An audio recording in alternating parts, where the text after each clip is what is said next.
Hi, welcome to Community Living. My name is Malabun Gosi, and I'll be taking you through the Clearscore platform. I've been using Clearscore for the past year, and I just want to share how I've been using it basically. I'm not in any way affiliated with the Clearscore platform. This is not a sponsored video. It is just my attempt to show you how I've been using it because I find it as a very useful platform. So I'm just going to quickly log in and show you how to use the platform and what each and everything in the platform actually means, right? So the first thing when you log in is you see the dashboard, and the very first thing, as you saw, was the 662 number. This is my credit score. The credit score is according to their highest number that you can attain on the platform is 605. So it also gives me an overview of my credit history, things like my short term, long term, when the next report is will be in. So I'm just gonna quickly click on this very bright see new offers tab. So this is what you'll see, just an overview of the credit offerings that they have on the platform. So if you want to check out the loans that they suggesting that you can take, the cards, and even for home loans, what is possible on the platform, right? This is just on the platform, not necessarily what's available out there. So when you click on loans, one of the cool features that they have is that they tell you what are the chances of being approved if you apply for a certain type of loan, right? So as you can see for this very last one, they say my chances of being approved for this loan is very low according to my profile and according to the requirements of the loan, right? And then for the cards, they don't have the same overview. It's just really what they have on the platform, and you can apply directly from there. I've never tried to apply directly from the platform, so I don't know what's going to happen after you click on the apply now. And for home loans, they've partnered up with Better Bond just so that you can be able to apply to multiple banks and be able to compare all the offerings that they have, which is a very cool feature. I've never used the service as well, so I cannot speak to whether or not it's a good service, but it's a very cool feature. And I feel like anyone that's about to buy a house should consider using the service. So we're done with the dashboard. I'm just going to quickly click on it. So this and this, it's really the same thing. It's going to take you to the same place. Um, so we're going to quickly go to the report and see what is there. So for the report, you still see your score and when the next report will be in. Another thing is that you can go and check how you've been performing previously, right? So the other months in terms of Jan, sorry, my mouse is giving me a bit of a problem. It's not really the platform. So I can check how I've been performing. So you can see that May 2019, my credit score was zero. And when my credit score was zero, I was called a thin file because I didn't have any credit history, any credit record, and hence my score was zero. So from June 2019, I started um, attaining credit, and by July 2019, I there was a credit score, right? According to the credit I took, I think by this time I had a credit card and a clothing account. Hence my score was 665, and it decreased maybe due to a couple of things. I That's another thing that's not as good, where it'll tell you that it has decreased, but what actually made it decrease, you wouldn't have an overview of that, right?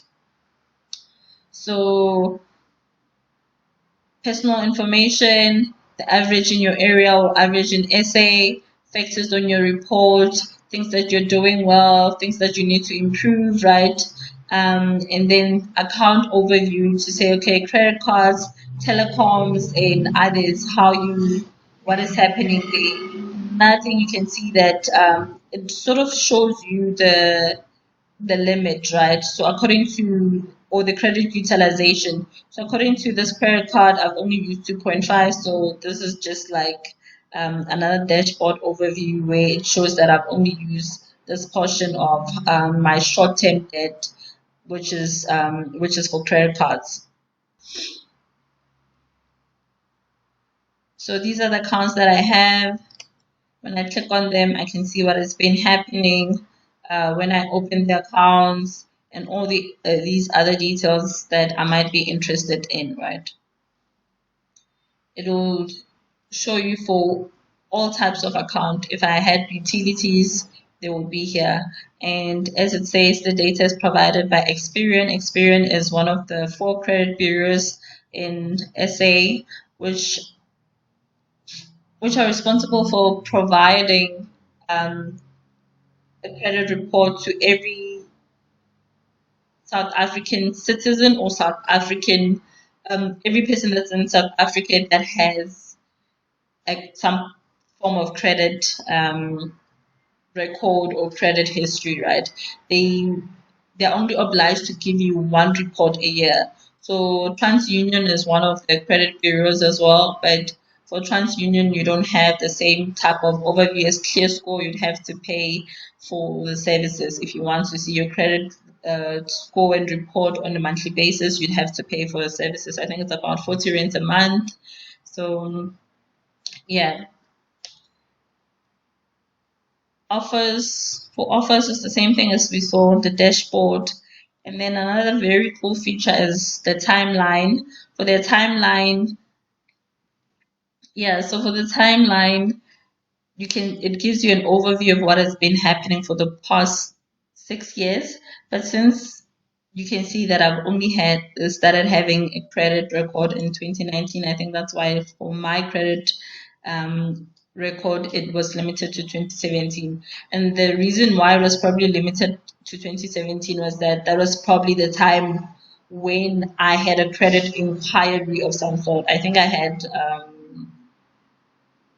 that's when I opened up a gym membership with Virgin Active. So there was a credit inquiry on open up on my profile. That's another cool thing which I forgot to show you when I went to the report. So you can check out the inquiries, and this helps with fraud mitigation. So if someone is trying to fraudulently open up an account or credit facility using your profile, this will show you that, okay, these are the credit inquiries that were made on your behalf. Then you can simply go to obviously the service provider to say that, okay, I did not make this inquiry. Please look into whether or not this account has been opened and please close it because I wasn't the one that made this inquiry or made this trying to open up this credit facility, right? So let's go back to the timeline. Sorry about that. To see your credit score for the past 6 years, how has it been? So when you go on each month, you can click like on each month to see how you've been performing. Long-term debt, I don't have any long-term debt, so there's nothing there. Whether I go to July or August or September, there won't be anything there. And then short-term debt, as I toggle left and right, it will show me what has been happening with the short-term debt for my profile, right? Credit limit, what is how my credit limit has been since I started with my credit journey, right? And then for payments, I think this might be um, an error on the system or error on my profile because they say I've basically made 0 payments, which doesn't make sense because for my short-term debt, why is it that it has decreased from this very high peak um, of 12,000 to about 2,700 right now. And then spending, I'm not sure what the spending is about. Yeah, and then that's it when it comes to the timeline. Then we can go into the coaching tab. For the coaching tab, it basically shows you how you can build your credit record or healthy credit history, right? So when you're just starting out as a thin file, what are the things that you can do to ensure that you always have a healthy credit record and credit history? And then if you already have an existing credit record or credit history, how can you improve your score so that you can be able to negotiate better when it comes to the interest rate?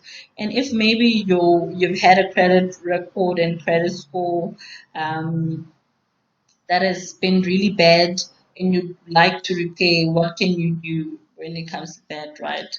So as you can see here, it says continue plan, because I've went through some of these stuff, and I think here it just gives me an overview of, okay, how far am I in terms of completing this? So this is like their educational side, which is very cool because financial literacy content is not that easily available.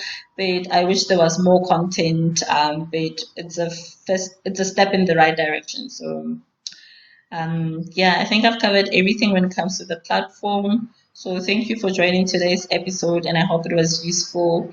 And if you have been using Clearscore, please comment down below as to how you've been using it. If you haven't been using it, please start doing that in your financial literacy journey, just so that you can have an overview of what's happening with your credit life, and how you can ensure that you always have a healthy credit record, right?